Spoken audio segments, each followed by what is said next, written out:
not going to put a name on this because we're going to do a very simple exercise, which indeed some of you will know.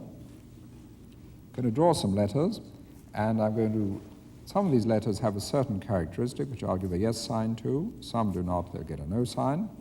I'm now going to pause and ask you to guess whether the letters I draw deserve a yes or a no. And I want you to express your guess loudly, confidently as yes or no. Yes or no for that? Yes or no? Yes or no? Yes or no? Yes or no? Yes or no? Yes or no? All right, well, I'll tell you what's been happening. Until this point, I was trying to lead you along to think that if it has a curve, it gets a yes, no curve gets a no. Now, each time you use that concept, that hypothesis, you are right.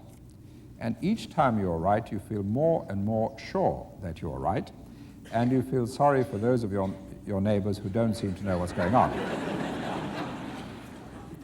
But at this point, it fails rather suddenly.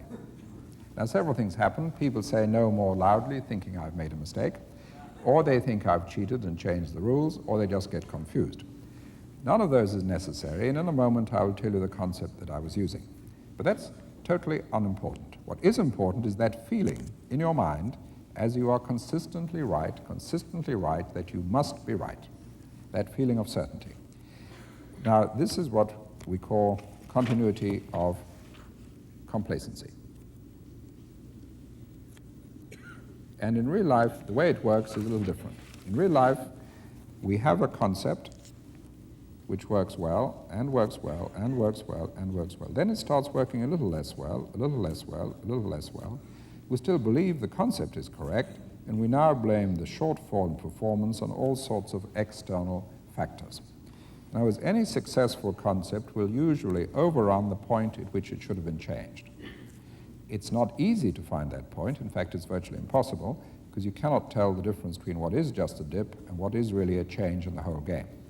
But it's worth doing some thinking there, so that if you find yourself there, you know what to do. It's a bit late to start there. So complacency means that repeated success makes us feel that that concept is going to last forever.